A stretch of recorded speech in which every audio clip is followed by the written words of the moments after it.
In the 1880s, in Louisville, Kentucky, households employed maids and cooks to fulfill various domestic tasks, including food preparation, cleaning, and other household duties. Within this context, some cooks were classified as professed, indicating a level of skill and expertise, while others were designated as plain cooks, reflecting varying degrees of experience and responsibility. Typically, households maintained a hierarchical structure of servants comprising a cook, a housemaid, and a scullery maid. Among those who navigated this domestic landscape was Jenny Bowman, a young lady born in 1863. At the age of 22, she secured a position as a domestic servant cook in the household of Mr. Johnson in Louisville, marking a fortunate opportunity in her life. But little did she know she was to face the agony of her life. In those days, burglars commonly gained entry into homes by breaking windows or forcing doors, often using tools such as crowbars.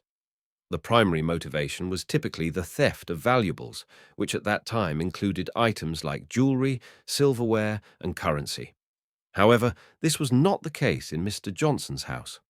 It was early on the morning of April the 21st, 1887, when Jenny Bowman began her duties.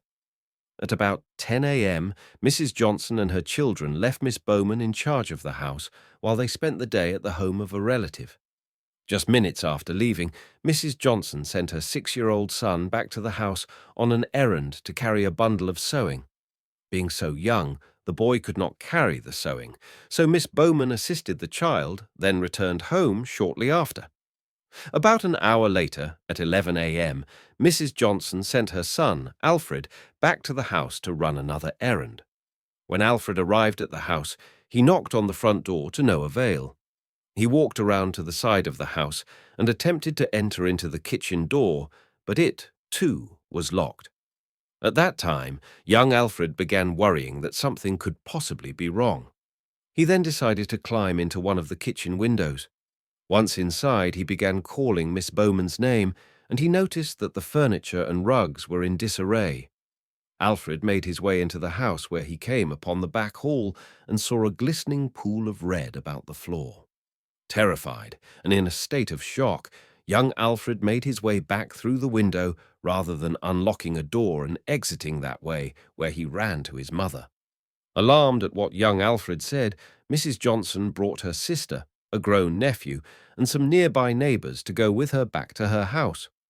Both doors remained locked, and they made entry after one of the young men, like Alfred, crawled through the window to unlock the back door.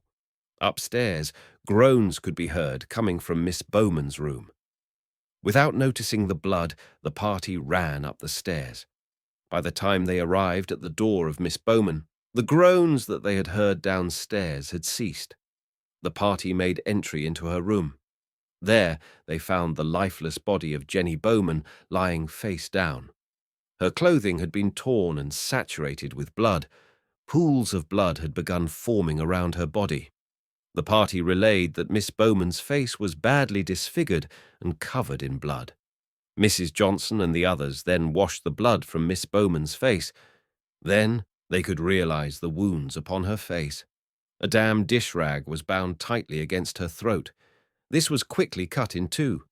Upon both sides of Miss Bowman's neck, the flesh was black and blue. There were 7 cuts upon her head and forehead.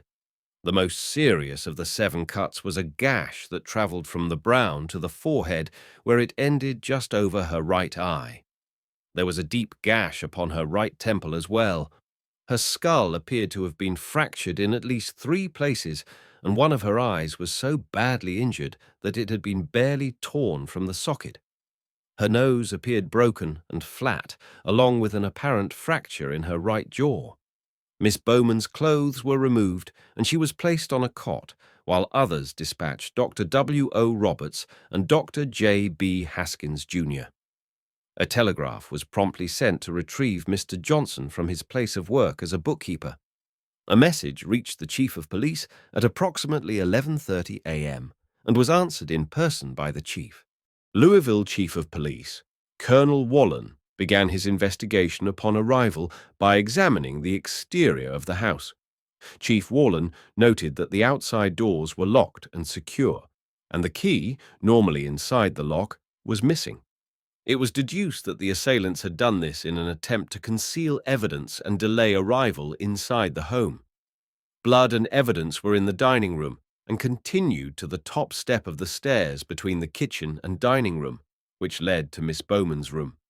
The dining room furniture was in disarray, with chairs being toppled over, broken glass scattered about the area, and, just outside the door, a pool of blood. The floor of the hall, about 6 feet long and 4 feet wide, was covered in apparent blood. At the far end of the hall, where the door to the cellar was located, was likely the spot where Miss Bowman first fell. From that point, a stream of blood tracked under the door and down the steps to the cellar. At the foot of the cellar was located a patent metal poker. These were commonly used with base burner stoves. It appeared that this was the weapon, as it was blood-stained and matted with bloody blonde hair that matched Miss Bowman's hair. The all-metal poker weighed about 3 pounds and was around 15 inches long. Chief Wallen immediately secured this. According to evidence and Chief Wallen, it appeared that Miss Bowman regained her feet and the assault was continued. It appeared that she was able to break free from the assailant and attempted to run up the stairs, as there were drops of blood on the steps and the wall along the staircase. Additionally, bloody handprints that matched Miss Bowman's were plastered along the walls. The working theory was that Miss Bowman went into the dining room with a water goblet in her hand and surprised the intruder, a man who had entered the property with the intent of robbery. As the intruder attempted to seize Miss Bowman, she struck him with the broken goblet. It was posited that the intruder then picked up the poker, and that is when the assault began. Miss Bowman was a healthy, stout woman who fought valiantly. Rooms located upstairs showed evidence that someone had rummaged through the rooms and the sideboard drawers were pulled out.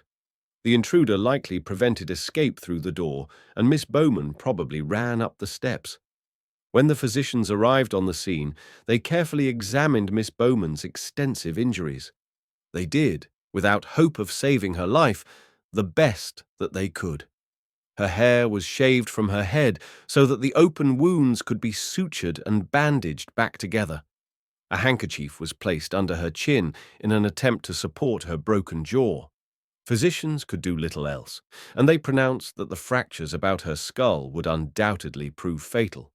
Miss Bowman had but a few hours of life left in her. Messengers were sent to retrieve Miss Bowman's stepmother and her brothers and a sister.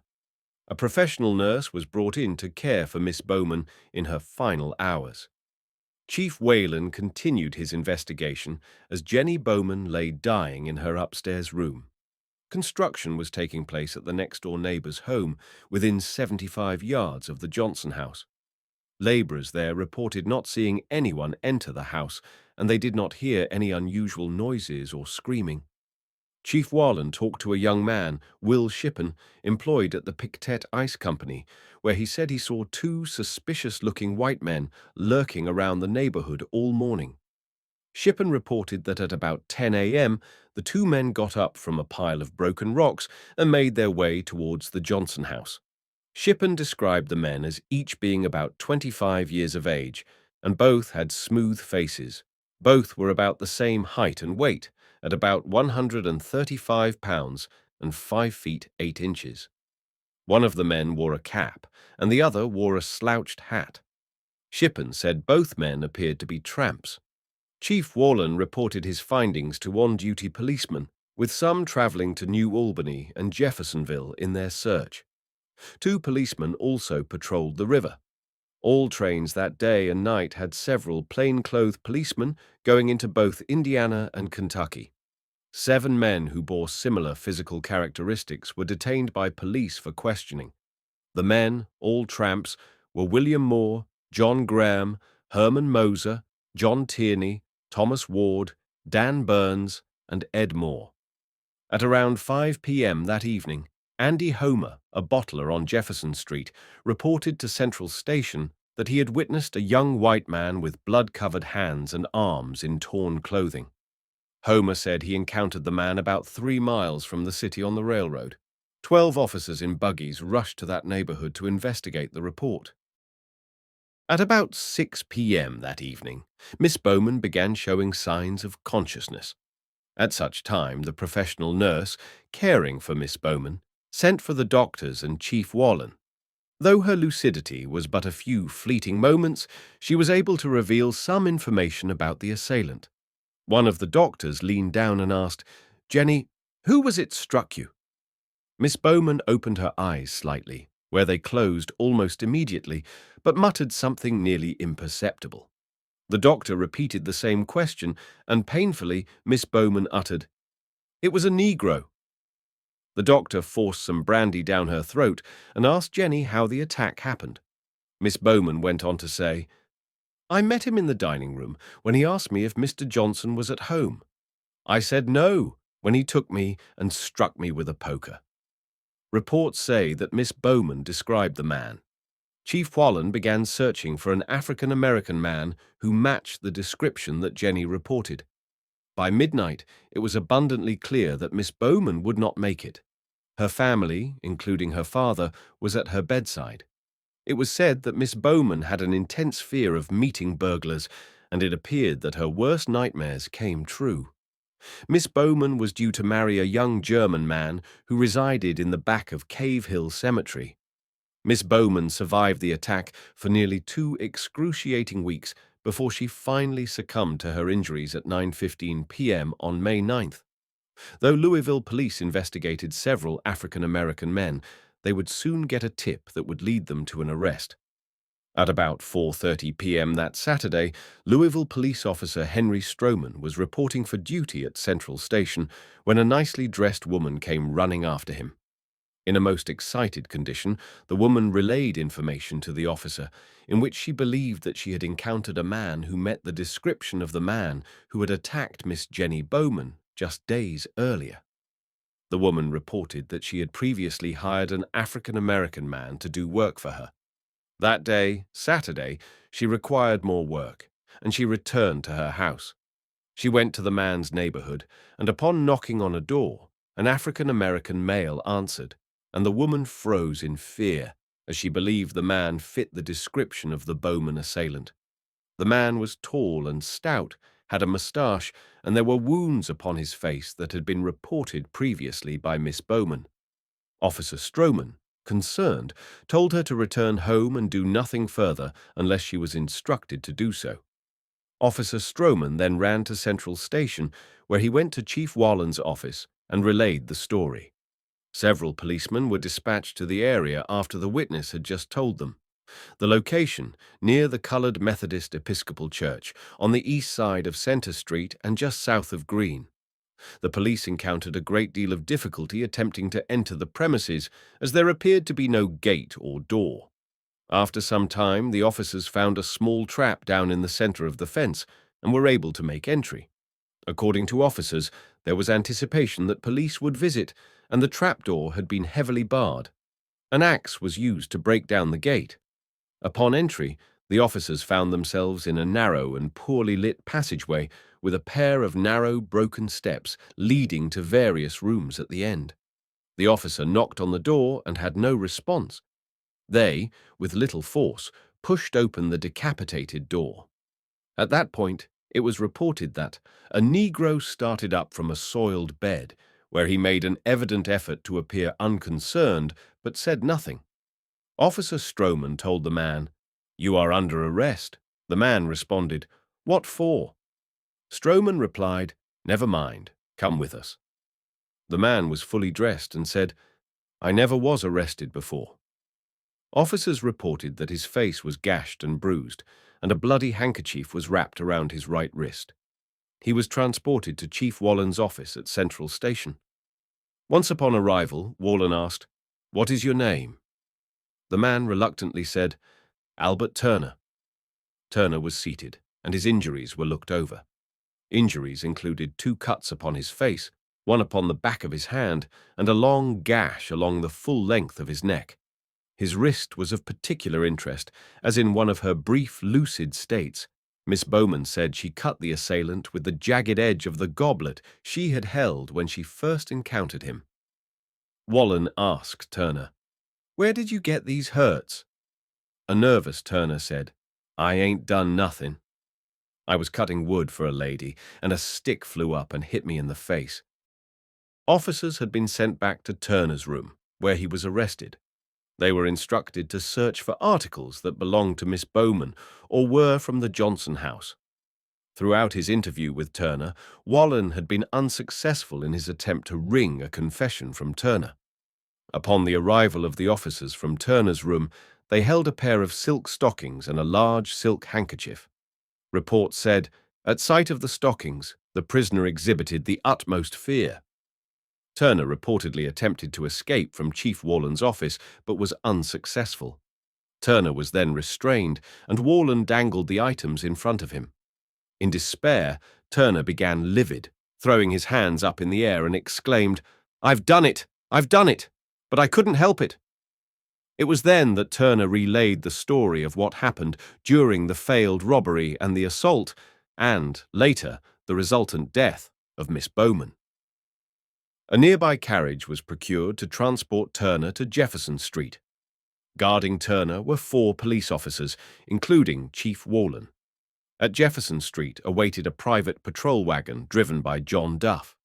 The party then transported Turner southeasterly to Shelbyville without incident. There was a brief stay there to rest and feed the horses and men. Turner was taken from the wagon and placed in the small jail. However, those in Shelbyville soon learned of his arrival, and fears arose that a lynching would happen. It was reported that Turner was in a great deal of fear, going as far as begging the officers to take him away. Turner was taken out a side entrance, and the trip to Frankfort continued. Turner feared for his safety and repeatedly begged the guards to protect him. Chief Wallen turned to Turner and said, "I will save your life, but upon one condition only, and that is that you confess what you did at the Johnson house Thursday, and mind you tell the truth, or we will let them hang you." Turner said he was passing by the Johnson house on Thursday morning when a Negro, whose name he did not know and had never seen before, was sitting atop a carriage mount out front. The stranger reportedly slapped Turner on the back and asked him if he wanted to make a piece of money. The stranger said that he had seen all the people leave the Johnson house, which they were in front of, and that they could go in and rob the place. Turner reportedly refused, but after some persuasion from the stranger, he conceded to go in. Upon entering the house, the man said his name was Bill Patterson. Patterson proclaimed that he had already served 3 terms in the penitentiary and that another would not matter much. Turner said that this was his first step in crime, and if he got out of it, would never go into another job. Patterson ascended the stairs to the bedrooms, and Turner stayed on the first floor, where he encountered Miss Bowman. Turner held up his right thumb, which had been bitten to the bone by Miss Bowman during their struggle. Turner said Miss Bowman struck him with a glass that had been broken off, and he proceeded to show officers wounds on the inside of his right hand where the glass goblet gashed his hand. Turner went on to say, "The woman was stout, and I had much trouble in handling her. Finally, I broke away, and picking up the poker, struck her 3 times on the head, the last time knocking her insensible to the floor." Patterson heard a struggle and came downstairs. He saw the woman, and we both picked her from the floor, he, Patterson, at the feet, and I at the head, and we carried her upstairs. We placed her on the bed. Patterson said, "What are you going to do with her?" I replied, "Lock her up, so we can rob the house." Patterson replied, "No, let's do her up." He then picked up a poker from the fireplace, about a foot long and several pounds heavier than the one I needed, and struck her a fearful blow on the top of the head. The body writhed, and blood flowed from her mouth and nostrils. Patterson then jumped on the bed and kicked the woman 7 times, 3 times in the stomach, 2 in the side, and 2 on the head, one of which broke the jawbone.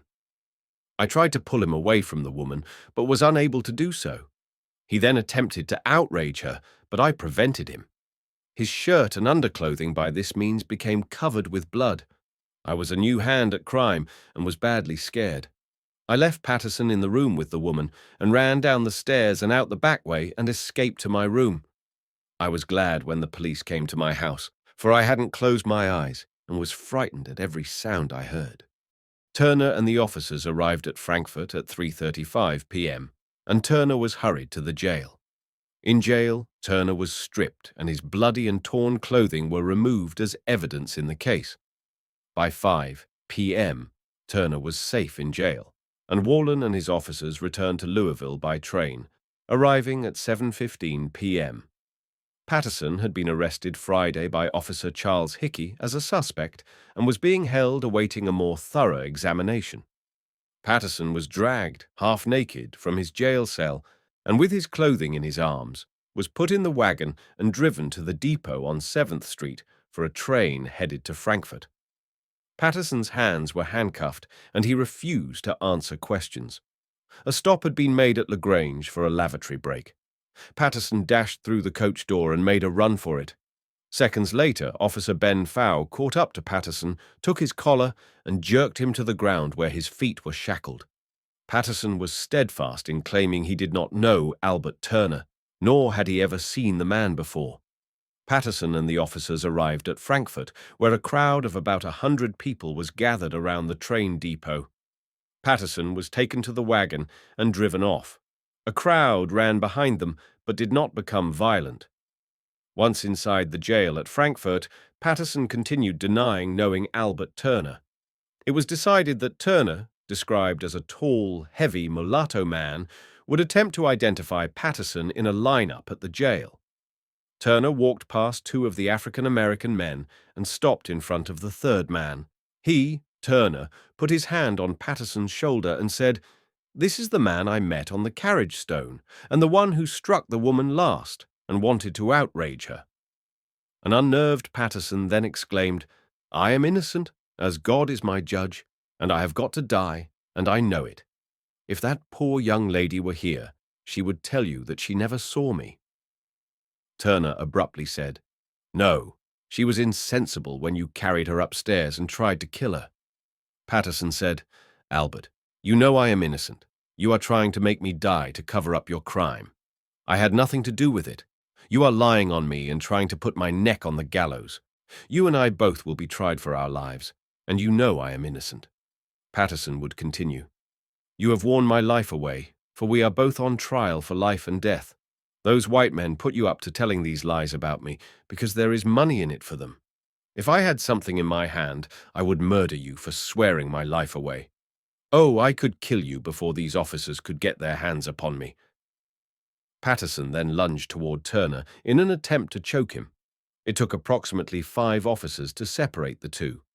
Turner and Patterson were both branded criminals and hoodlums. Patterson had an extensive criminal record. At 12:30 p.m. on May 13th, Albert Turner was indicted by the grand jury, was arraigned at 1 p.m., and found guilty of murder in the first degree at 1:30 p.m. At 1:35 p.m., Judge Jackson rendered Turner's sentence as death. The judge remarked, "Turner, this was a most inhuman and brutal murder. The death of Jenny Bowman is upon your hands and soul. You are about to receive the greatest punishment fixed by law for the crime you have committed. There is no more hope for you in this world. God is your only hope. Look to him. Have you not aught to say why sentence should not now be passed upon you?" Turner said that he had nothing to say. Accordingly, the judge proclaimed, "Then this court judges that you be remanded to jail and taken thence by the sheriff of the county on the 1st day of July, and be hanged by the neck until you are dead, and may God have mercy on your soul." In his egress from the court, Turner reportedly said, "I would rather be hanged on the 4th of July instead of the 1st. On the morning of July 1st, devotional exercises were being held for Albert Turner. By 6 a.m., Sheriff Clark and Jailer Bailey began escorting Turner to the gallows. Turner asked if he could see Patterson and the other boys who had been confined in the old jail. They ascended a short flight of iron stairs to the iron gating of the cell room, turned, shook Patterson's hand, saying, "I want to ask your forgiveness before I die. I hope to meet you in heaven when your time comes. Patterson replied, "Albert, I forgive you, and I earnestly pray that Jesus is waiting this morning to receive your soul, for I want to meet you in heaven when I die." The two men again shook hands and said their goodbyes. At exactly 6:15 a.m., Albert Turner was escorted atop the gallows. His hands were positioned behind his back in handcuffs, his head leaning slightly forward. Turner walked to the front of the scaffold, his back to the jail, facing the rope. It was then that Reverend Scott offered a prayer for forgiveness of the man's sins and that he might not die with a lie on his soul. The sun made its quiet ascent across the morning sky as Reverend Scott continued his prayer. Upon finishing the prayer, Reverend Scott whispered into Turner's ear, and then he turned and faced the crowd. Turner proclaimed, "Now, gentlemen and friends, I hope you all will take warning who see my end, and I hope not another one of you will ever walk on the scaffold. And now, friends, there is a man in prison who robbed the streetcar. I want him to be set free. And gentlemen, I want all of you to hear what I have to say. I am going to die with an honest heart and bring no one to the gallows. I am going to die alone. Free the man named Patterson. The man was not with me. That is all I have to say. I am willing to die now." He spoke with confidence, not a waver in his voice, turned to face the jail and said, "Friends, all of you, goodbye, and I hope to meet you all in heaven. That is all I have to say." It was then that Deputy Sheriffs Jerry Bate and Harry Bell approached Albert Turner, affixing the noose around his neck while placing a black cap over his head. Deputy Jailer Bender leaned forward while fumbling with his coat and said, "Mr. Bender, Willis McNeil has got one of my pictures and hasn't paid me for it. I want you to collect his quarter." And then, at 6:30 a.m., Albert Turner plummeted from the floor, where he swung violently in a circle. His hands were so clenched that his fingernails were nearly buried in his palms. Muscles in his legs contracted violently, bringing the legs stiffly forward until they were nearly in a sitting posture. His body contorted like this several times. His head was pushed forward and slightly to the left. Some 25 minutes later, Mr. Turner was pronounced dead. A coffin was moved under the scaffold, the rope was cut, and Mr. Turner's body was lowered into the coffin by the undertakers. There were several inconsistencies in this case that many in 1887 pointed out. For example, the unusually short length of the arraignment, indictment, trial, and sentencing, amounting to just over 1 hour in a single day. There were also several other reports of white men who were in the area, one going so far as to say he was covered in blood. Additionally, the next-door neighbors had active construction going on, and they reported seeing no one enter the home, nor did they hear any screams. According to Turner's statement, Patterson was out in front of the Johnson house. Turner was openly walking by, free for anyone to see him. There is also the issue of the chief of police saying that if Turner confessed, he would protect him from the gallows. Both Albert Turner and William Patterson were found guilty. Though both men were sentenced to die on July 1st, William Patterson would go on to receive multiple stays from the governor. There was growing concern that perhaps Patterson was innocent of the charges. The shocking last words of Turner only compounded this belief. However, at 6:12 a.m. on June 22, 1888, nearly a year later, William Patterson met the same fate as Albert Turner. He proclaimed his innocence until the latch was released, and he fell to his death. Some inconsistencies came up during the coroner's inquest.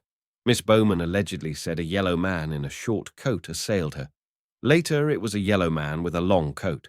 The physicians could not attest, with a high degree of certainty, her level of consciousness when she spoke. In the end, however, Albert Turner did confess to the crime. Some could argue that he was forced to do this. After all, police were desperately searching for the killer. The public wanted results. We will likely never know what truly happened.